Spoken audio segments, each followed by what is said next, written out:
In a small town in Baton Rouge, there was a girl named Emma. Emma had an older half-sister named Rachel, who was 7 years older than her.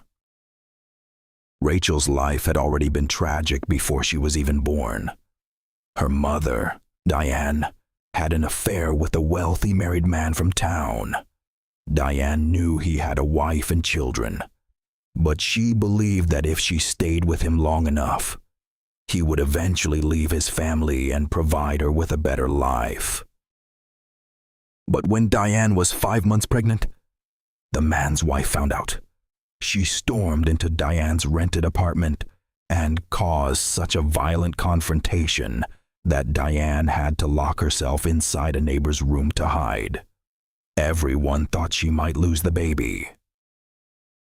Instead of defending Diane, the man listened to his wife and abandoned them completely. With nowhere else to go, Diane returned to her parents' home in rural Louisiana. Rachel was born there and raised by her grandparents. When Rachel was 5 years old, Diane met another man named Thomas.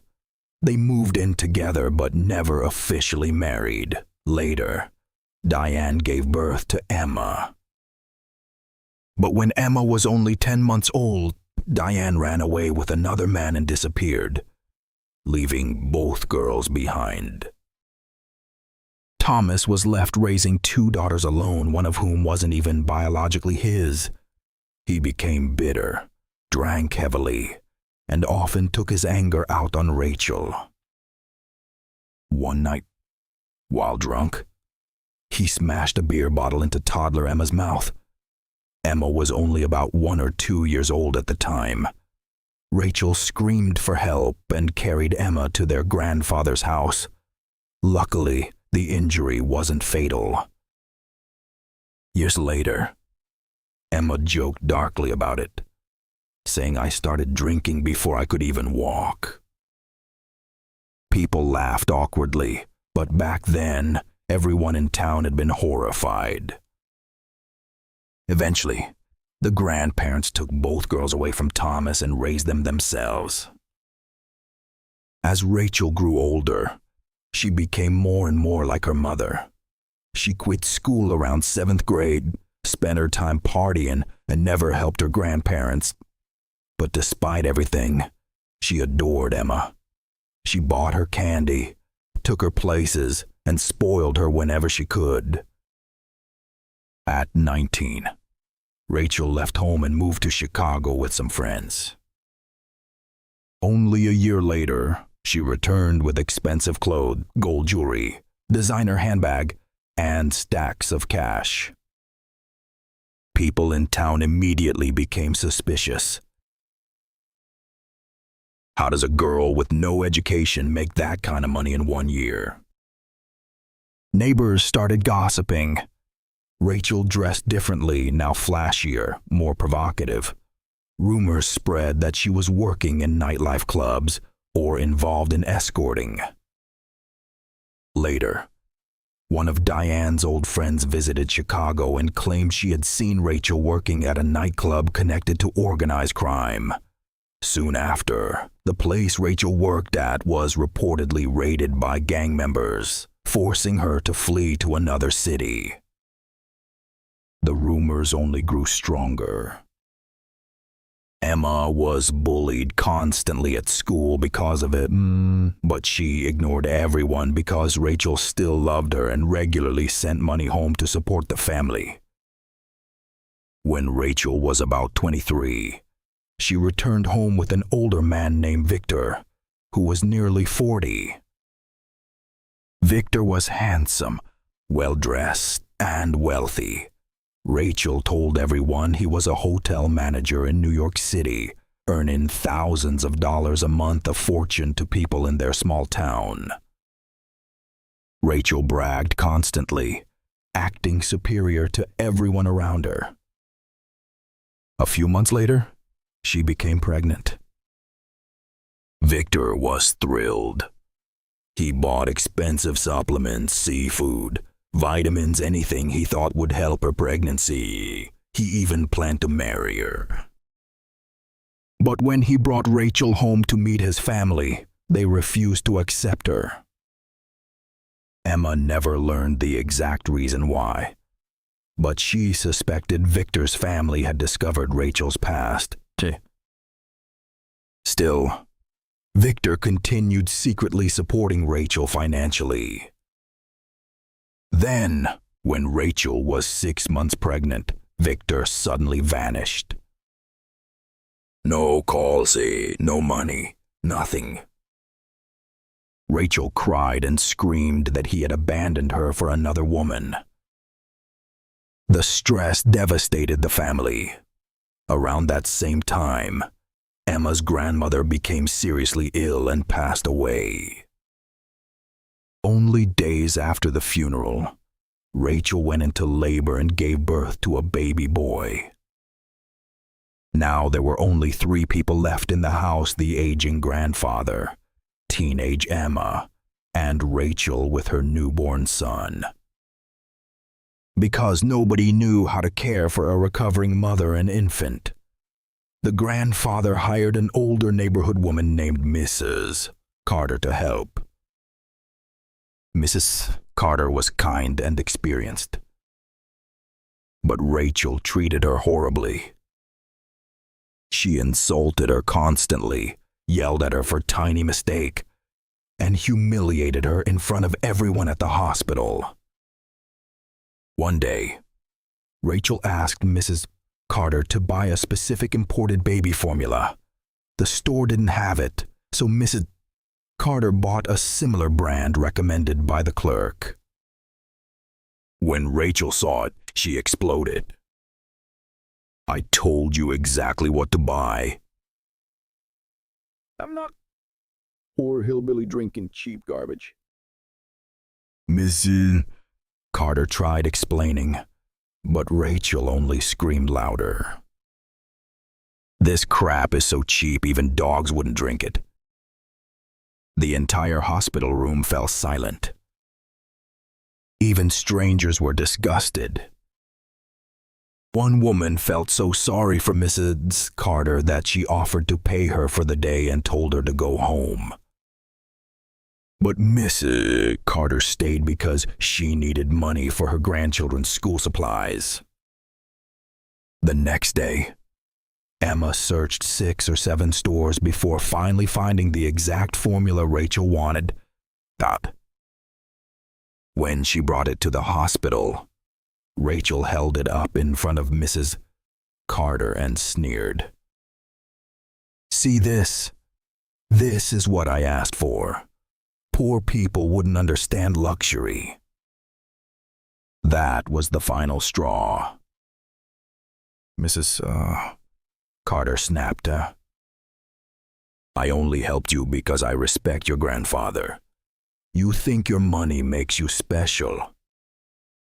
She threw the formula back onto the bed and walked out. Rachel continued screaming insults after her. Emma said that was the moment she truly began to hate her sister. A week later, Mrs. Carter died unexpectedly from complications related to high blood pressure and stress. Her children blamed Rachel. Furious relatives showed up at the grandfather's house carrying weapons, demanding justice. The grandfather nearly begged on his knees for forgiveness, while Rachel stood behind him still shouting insults. Eventually the relatives left, but the hatred remained. Months later, Victor suddenly returned as if nothing had happened. Rachel welcomed him back immediately. But only 2 weeks later, Victor's family arrived at the house with a Buddhist spiritual practitioner. They revealed something shocking. They believed Rachel had used love spells and occult rituals to manipulate Victor. According to them, Victor had once already been freed from her influence after a spiritual cleansing, but somehow Rachel had pulled him back again. When the spiritual practitioner entered the house, Rachel locked herself in a room in terror. The man grabbed Victor's hand and began chanting prayers. Suddenly, Victor collapsed onto the floor. His family dragged him into their car and drove away. Before leaving, Victor's mother revealed another secret. Victor was infertile. He could never have children, which meant Rachel's baby boy was not his son. Rachel said nothing. Her silence confirmed everything. After that incident, Rachel's life slowly fell apart. Emma graduated high school and moved to Houston to work in restaurant kitchens so she could support her grandfather. Most of the money she sent home disappeared because Rachel had become addicted to gambling and lottery games. Then strange things began happening around Rachel's child. Every night the boy screamed endlessly in his sleep. Doctors said he was perfectly healthy. One night, Emma got up to use the bathroom and glanced into Rachel's room. She froze. Sitting beside the child was a heavy-set woman with short, messy hair wearing floral pajamas. The woman leaned close to the boy while he giggled happily at her. Emma screamed, "Ah!" The woman vanished instantly. The next morning, a local spiritual medium claimed the child was being followed by the spirit of a middle-aged woman who hated Rachel and wanted to take the boy away. The description sounded exactly like Miss Carter. A ritual was performed, and for a while things became normal again. But a month later, the nightmares returned. When the family tried finding the spiritual medium again, they learned he had died suddenly only days earlier. Not long after, Rachel's little boy also passed away. Today, Emma still works long, exhausting hours trying to care for her aging grandfather. Her mother disappeared years ago. Her father vanished too. Rachel continues gambling and drifting through life without changing. Emma once told me, "I don't even know what family means anymore." And honestly, after hearing everything she lived through, I didn't know what to say back. The whole room went silent. Even the people who barely knew Mrs. Carter felt uncomfortable hearing Emily talk like that. Miss Carter finally snapped. She pointed straight at Emily and shouted, "I only stayed here because I respected your grandparents. Do you think your money makes you better than everyone else you think because you can pay someone? You can treat them like trash." Then she slammed the milk can down on the table and walked out. But Emily still kept yelling after her, insulting her all the way down the hallway. Jason later told his friend that was the moment he truly began to hate his own sister. Even though Emily had helped raise him and paid for his schooling, he could never forgive the way she treated people. After that, the grandparents personally went to apologize to Mrs. Carter's family, but the damage had already been done. A week later, Mrs. Carter passed away. She already had high blood pressure, and after days of stress, humiliation, and crying, her condition worsened. Her children were furious. Some of them even came to the grandparents' house demanding answers. Emily, however, still acted arrogant and defiant, provoking them further until the older relatives stepped in to calm things down. At the funeral, Jason's grandfather brought $10,000 to help with expenses, but Mrs. Carter's family refused the money. One of them said bitterly, "We may be poor, but we live honestly. We don't sell ourselves and then look down on everyone else." Jason and his grandfather could only stand there silently, ashamed. Months later, when Emily's baby boy was around 3 months old, Robert suddenly returned. It was as if nothing had happened. He walked into the house smiling, hugged Emily, played with the baby, and even brought gifts. Jason and his grandfather were completely confused because Emily had spent months crying and cursing Robert for abandoning her. But now they acted like a happy couple again. For about 2 weeks, Robert stayed with them, buying expensive things for Emily and giving money to the family. Jason refused to accept anything from him. Then, one afternoon, several members of Robert's family suddenly arrived at the house. With them was an older man dressed like a Buddhist spiritual healer.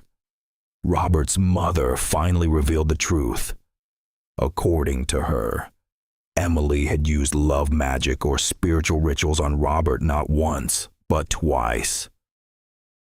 She claimed that during the first relationship, Robert had become obsessed with Emily to the point where he nearly transferred property and land into her name. His family thought his behavior was unnatural, so they sought help from spiritual practitioners who supposedly broke the spell. After that, Robert disappeared from Emily's life for months. Now they believed she had done it again. The family said Robert had stopped answering calls and suddenly returned to Emily, spending money recklessly all over again. They claimed another spiritual master confirmed he was under a spell. Before anyone could react, the healer grabbed Robert's wrist and started chanting something quietly. Suddenly, Robert collapsed to the floor in front of everyone. His family quickly carried him outside and loaded him into their car, while Emily screamed curses from inside the house. But the moment the healer entered earlier, Emily had reportedly run into her room and locked the door, terrified. Robert's mother then dropped another bombshell. She claimed Robert was infertile. According to her, he had been unable to have children with previous partners, which was why the family never fully believed Emily's pregnancy story in the first place. She challenged Emily to take a DNA test. "If that child is really Robert's," she said, "we'll welcome both mother and son into the family ourselves." But Emily stayed silent. That silence spoke louder than anything else. After Robert's family left, life became even harder. Jason had to quit school after high school and move to Chicago to work in a restaurant kitchen because his grandfather was getting too old to work. Every month he sent most of his paycheck home for medicine and bills. But whenever he visited home, he discovered Emily was gambling away money on lottery games and card betting instead of caring for their grandfather. Eventually, Jason stopped sending money directly to Emily and instead gave it to another relative to deliver. As for their father, he had disappeared years earlier. Their mother never contacted them again either. Jason basically grew up without parents, carrying the burden of a broken family while trying to survive on his own. And that was the story. Jason's friends shared a tragic story about poverty, trauma, pride, and the damage people can cause each other when pain turns into cruelty.